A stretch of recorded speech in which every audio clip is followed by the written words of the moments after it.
Lynnewood Elementary School, the original building. We're sorry if you were unable to join us for our in-person tours last Saturday, the 12th of June, 2021.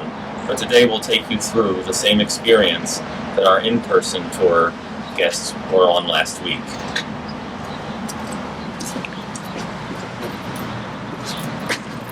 Welcome to Lynnewood Elementary School, the original building constructed in 1950. We're sorry if you were not able to join us on June 12, 2021 for our in-person tours, but we will provide the same experience for you today on this virtual tour. This is the lobby of Lynnewood School. As you can see, there is writing on the floors and the walls, and you'll notice that as we go through. We allowed the children, the staff, and the community members to start writing on the walls and floors, leaving messages to Lynnewood School approximately a week ago. As we go through the lobby, we're going to enter the main classroom wing. The main classroom wing has grades 1, 2, 3, 4, and 5. We will visit the kindergarten rooms in just a moment. As we come this way, we'll enter what is a typical classroom at Lynnewood School that has not been modified. In 1987, many of the rooms in Lynnewood School were made smaller. For every 3 rooms, there were 4. This occurred in the 2nd and 3rd grade wings, but not in the main corridor. As we enter this classroom, we'll see that it is the original size. The only difference that has occurred in many of these classrooms since 1950 is the drop ceiling was installed, which significantly lowered ceiling height. Originally, this school had cantilever ceilings, pendant lights in every room, and clear-story windows that looked over top of the hallways for ventilation. In the rooms, you'll see this stainless steel plate, this vertically mounted electrical plate here. Behind it was a place where a key could be inserted and cranked, and that would open and close the clear-story windows. About 6 years ago, the bathrooms were completely renovated. The bathrooms that had existed prior to that were the ones from 1950 and were in desperate need of renovation. All these classrooms in the main corridor are all just like the typical one we went into. Now we'll go down the 2nd grade wing, which has 4 classrooms and a storage room in it. And these classrooms were made smaller in 1987. There was originally a storage room and 3 classrooms in this hallway, but now there are 4. We removed 8 feet from each of the 3 original classrooms, yielding an additional room. You'll notice that these classrooms are not as wide as the ones in the main corridor. Again, all of these rooms would have originally had cantilevered ceilings with pendant lights and clear-story windows. The operator for the clear-story windows was next to the door. Most of the rooms in Lynnewood School are vinyl tile. Some of the rooms have carpet. Originally, the entire building was vinyl tile. In 1987, the entire building was converted to carpet and slowly was converted back to vinyl tile. The hallways in Lynnewood School originally had radiant heating underneath of the floor. These convection units were added in 1987 because the piping for the radiant heating had eroded, which can occur, and it wasn't. There are galvanized pipes, they're not copper, for the radiant heating in the floors, and the lime from the concrete eventually will eat away at the galvanized metal.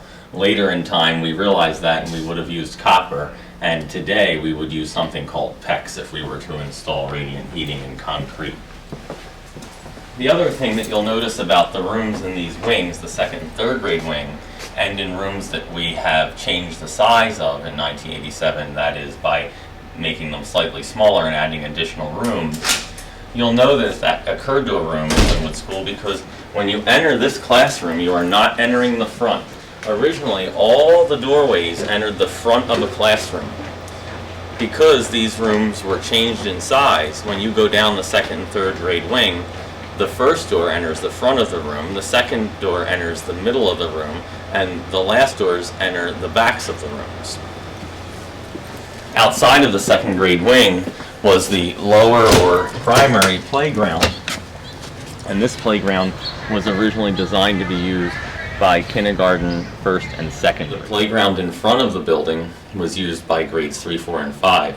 it's not there any longer because the new building is being constructed. So temporarily, an additional playground has been added between the second and third grade wings.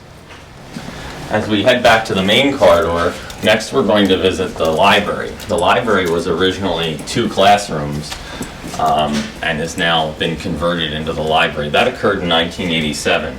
The original library in the school was in the front of the building, was larger, and has since been converted into a music room and then subsequently a regular classroom.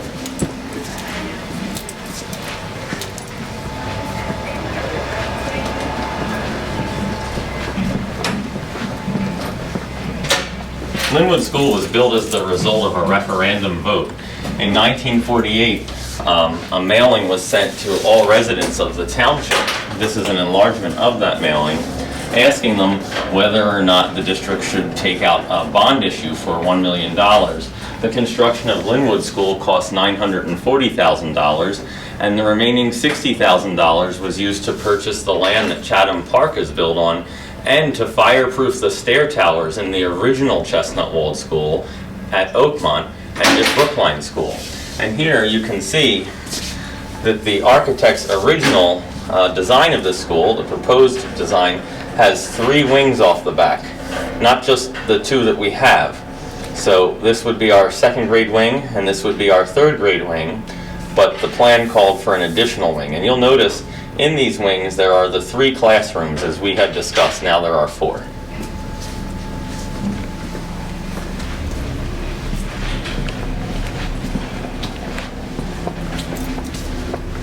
This is Lynnewood's library, and as I had said, it is the result of merging 2 classrooms together. And the librarian's office and ancillary spaces, one of which used to be a computer lab, which are located at that end of the room, which you're looking at now, were part of a storage closet at the end of the second grade hallway. When these 2 classrooms were converted to a library, those rooms were converted to their current purpose for library function. This poster shows the final architect's rendering of what the school was to look like. Instead of it being just an architectural drawing like we were just looking at, this one was drawn by an artist to give the stakeholders a better idea of what they were purchasing. You'll notice that the tennis courts up here are now a parking lot, and they were constructed. There was originally a concrete bleacher system designed to go in the front large hill, and here a wall ball court that was never constructed. Notice the gym is not shown here. It was not part of the original construction. And this photograph was taken shortly after construction was completed.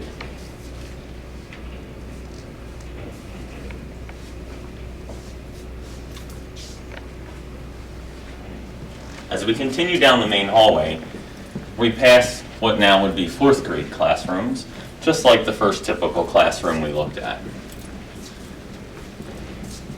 Through these windows in the hallway, it's possible to see the new building, which is nearing completion.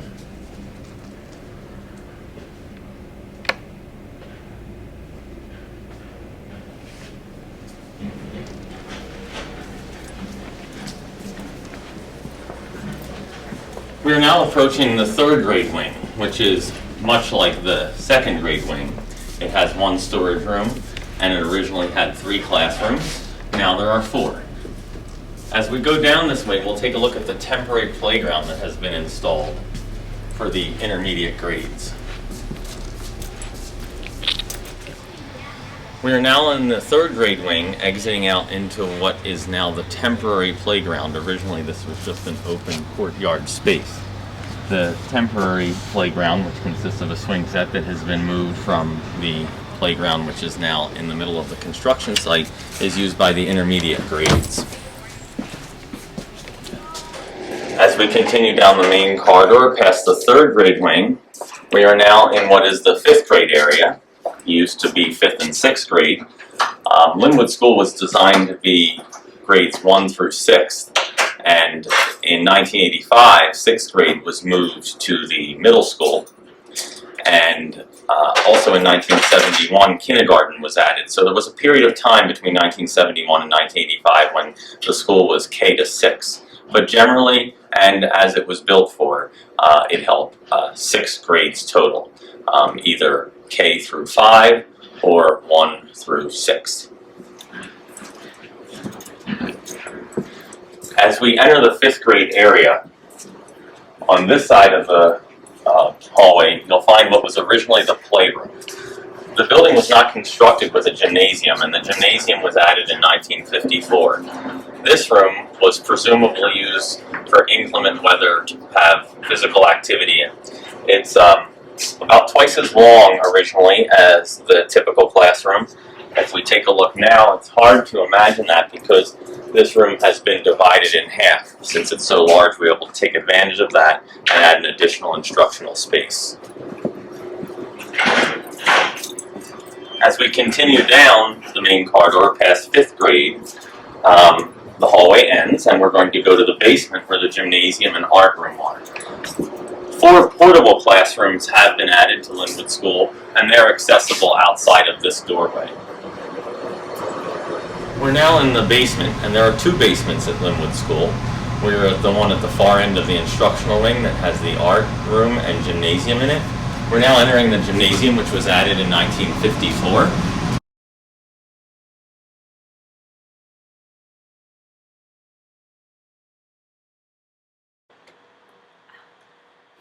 In the gym, much like I said when we were in the classrooms, there is a location on the wall right here where a crank could be inserted to operate the windows above.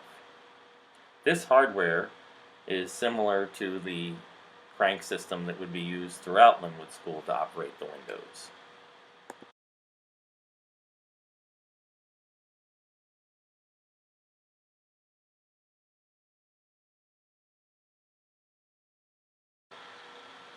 As we leave the gymnasium, here is the gym teacher's office, and behind it there is storage for athletic goods. And then we continue on down to the art. Now we're entering the art room. The art room is the only classroom in Lynnewood School with double entry doors. It was also Mr. Tyson's 5th grade room and Mr. Bianco's 6th grade room during the 60s and 70s. It was originally designed to be the art room and is now the art room again.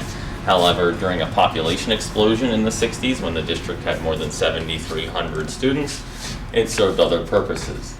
The art room has some ancillary rooms. It has a paper storage room, an art teacher's office, and behind the art teacher's office is a room for the kiln. Okay. As we continue past the art room in this 2nd basement of Lynnewood School at the far end of the instructional wing, the only thing left here are 2 bathrooms, gang bathrooms. They were also renovated with all the other bathrooms about 6 years ago. We're going to head back upstairs because the 2 basements in this building do not connect. And we're going to pick back up as we head down the other basement, which contains all the mechanical services along with the cafeteria.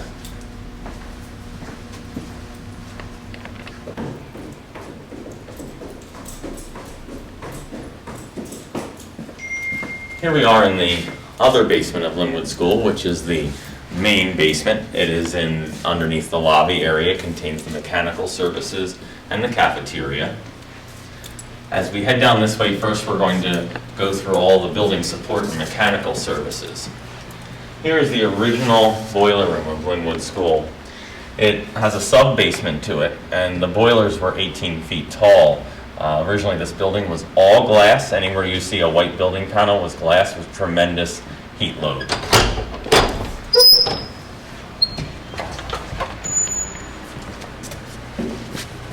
You can see the boilers were huge and they sat on those concrete foundations. Behind you see something that looks like a pizza oven. That is the building's incinerator. Originally all of the trash would have been incinerated right here. As we go to one of the next rooms on our tour, we will be in the new boiler room, which was originally the incinerator charging room. So trash would have come in at the basement level, which is one level above the incinerator, since the incinerator is in the sub-cellar, and then there was a chute. trash would be dumped from the incinerator charging room into the incinerator, which was fully automatic, and then the trash would be burned. Across from the original boiler room is the janitor's office. And I think it's interesting to look in here because the janitor has a shower in their bathroom, which is made out of marble. And the older buildings tended to have stall showers for the janitor to use, after maybe snow blowing or some type of activity where they might want to freshen up.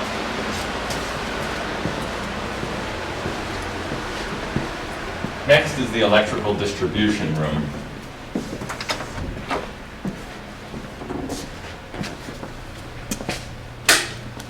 In this room are the controls for the generators and the electric, but in the back of this room is an explosion-proof room. This is where the original transformers would have been. They subsequently have been moved outside. This room has 1-foot thick brick walls, a concrete ceiling, and is explosion-proof in the event that the transformer would have exploded in operation. The rest of the building would remain safe.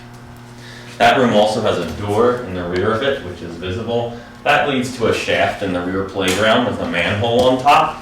That's there so that the transformers could be replaced by being craned in and out of the room. As we continue down the basement corridor, we're heading towards the cafeteria, but we come to the room that used to be the incinerator charging room, which is now used as the new boiler room.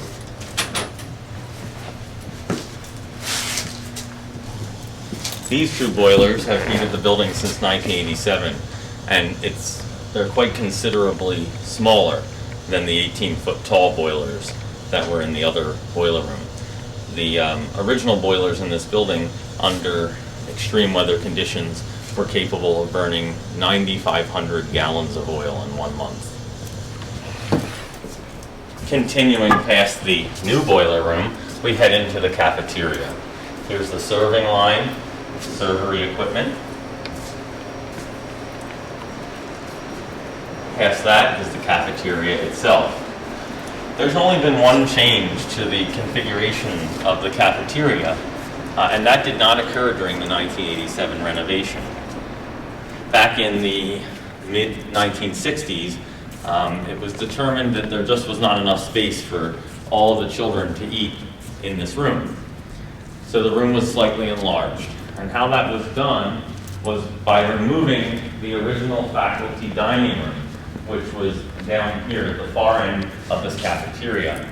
And this piece of block wall, which is protruding here, originally extended all the way across with a doorway in the center. And this would have been where the faculty would eat. The original configuration of the serving line and entrance to the cafeteria from the servery has changed slightly. This area here was originally only used as a hallway to the cafeteria. And between these two columns, you can see that a 1x6 piece of pine has been placed here because these block walls extended to that wall and between the columns. They were not all the way up to the ceiling, they were about at this height. The serving line was on that side. When you were coming into the cafeteria, if you wanted to go direct, you would continue this way. If you wanted to purchase lunch, you would enter this door and you would walk through the serving line and then you would exit into the cafeteria through that pocket door, which is closed right here. So all of this equipment, the servery equipment, was back, and it made the kitchen smaller. That was the reason why these walls were demolished and the serving equipment was moved forward. Before we head back up to the lobby, I think it's interesting to take a look at the hand washing station that was built with the building. It was originally slightly larger. There were 2 additional sinks, but this PTA closet was added at some point in the early 2010s. I think that's an interesting feature of the building, to have a hand washing station when you come down to the cafeteria. And with everything that's going on lately, it might be something we see more of. As we go this way, we find that there are 2 staircases leading into one, and that does not make any sense. And Douglas, Dunlap, and Carver, the designers of this building, wouldn't have done that. There was originally a second staircase coming down from the lobby, that first flight that I'm pointing to here. There was originally a staircase on this side that matched that. So that this midpoint landing was fed by two staircases from the lobby, and the lobby had a railing system which allowed you to overlook into the basement. So they used to refer to this as the grand staircase. Here on the walls, the children have been writing, as I have spoken about earlier, but this wall here is covered in all the signatures of the people who came on our tours of this building. We had nearly 300 of them on this back wall here, all the signatures on it. These are not the children. These were all of the community members and former students and retired teachers who came on our tours on Saturday, June 12th, 2021, and we encouraged them all to leave a message, or a Lynnewood love note, as we called it. And those continue up this staircase here.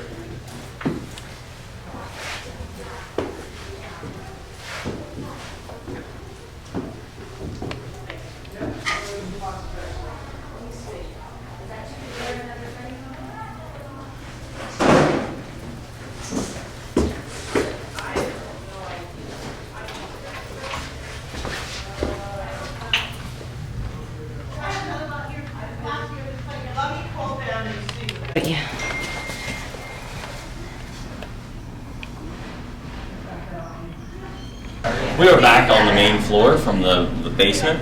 We are heading back down the classroom hallway, but we are going to turn in this first room, which is the medical office. This was not always the nurse's office or medical office. This was originally the faculty smoking lounge when the building was constructed. The nurse's office was further down the front hallway, which is where we'll go now. We'll come through the nurse's office, and we see the nurses packing up everything. This room in the back of the nurse's office was constructed a few years ago so that the nurse could have a private office separate from the examination area. As we continue back through here, we enter the main office from the rear side. The main office has significantly enlarged in size. Originally, the main office was cut off here to the lobby, and the lobby was larger on the right-hand side than the left. The principal's office is behind me, and the original principal's office was significantly larger in size. The original principal's office extended into classrooms, which are beyond it, and we will be visiting next, and originally also had access to the hallway. The principal no longer has access to the hallway in this configuration. This conference room was added in 1987. Space for this conference room came directly from the lobby. As I had just noted, the office was originally far smaller and the lobby larger.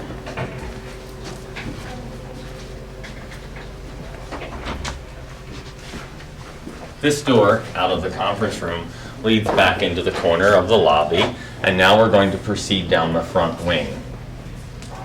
The first thing we encounter in the front wing is this pay telephone booth. Now, it has been outfitted with shelving. You can see a pay telephone was originally here. There's a light, and if you were going to use it, you could close yourself into the room and have a private telephone conversation. Continuing down this hallway, there are just standard classrooms. However, originally, the configuration was much different. This classroom that I am entering now was originally the nurse's office. However, this room was divided and there was a wall here. This space behind me was all part of the principal's office. As I had just said, the principal's office was much larger, and the principal had access directly to the hallway, and the principal had access directly to the nurse's office. This side was the nurse's office. We see some remnants. There's a connection here on this 4x4 tile for the nurse's sink. And this classroom has a bathroom in the back, but originally this room was the nurse's medical laboratory. As we return to the main hallway and we proceed to the next room, it is a classroom. However, originally this next room was the dental examination room. The dental examination room was connected to the nurse's office not only through a door but also through the bathroom, which is in the back of it. As we enter this classroom, this was the dental examination area originally, and there was a wall right here immediately to the right-hand side of the door, and all of this space was part of the front classroom, which would have been the original library, and this space would have been ancillary space for the librarian's office and also a library back room. Now we're in the front classroom of the building, which is the closest to Lawrence Roads, currently Miss Sampson's classroom. This was originally the library. You'll note that there's built-in casework on this side, and this casework originally was building around the entire room as well as extending out into the center of it. And as I noted when we were in the previous classroom, which is much larger than it originally was, this wall you see behind you here and the way the room is configured as we look back towards the door, this wasn't protruding like this. This was one large square room that in fact had the two doors in the back of it that led to the librarian's office and the library back room, which would be consuming space in what now is the last classroom that we were in, and also was part of the original dental examination room.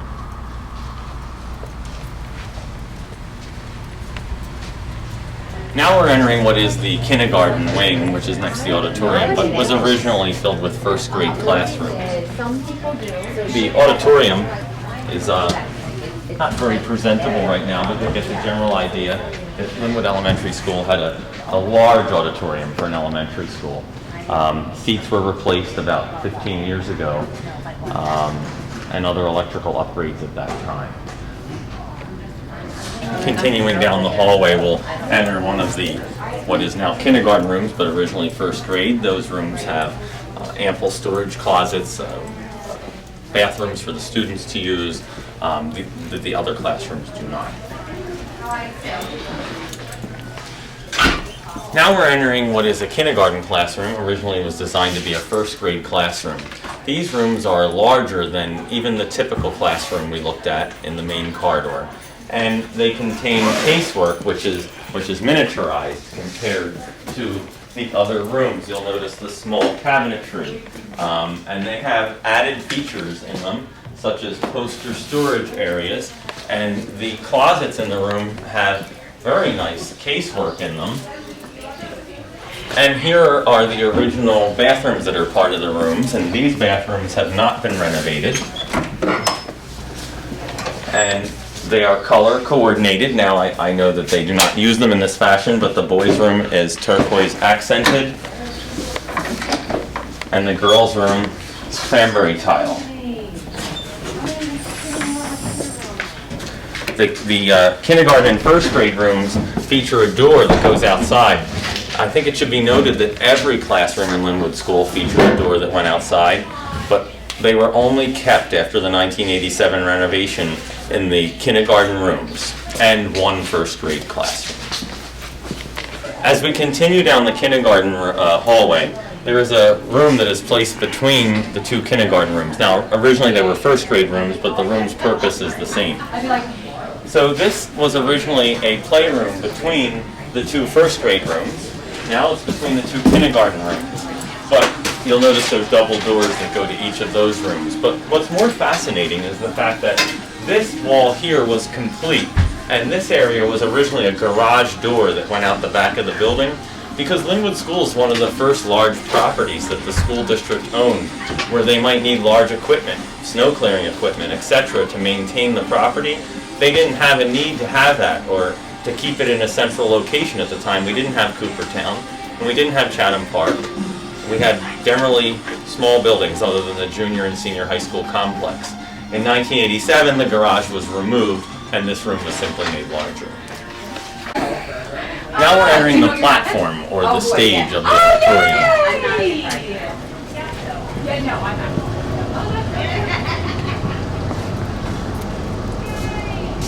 you'll notice here, I think it's an interesting lighting system originally installed in the building in 1950. It's still here and it still functions. You'll notice it controls the color light strips above.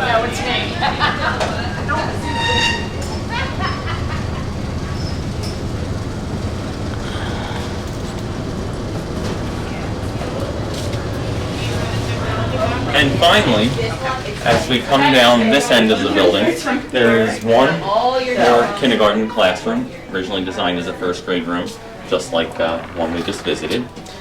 And this final room here was originally the music room, but there was no wall in it. There was no angled wall here.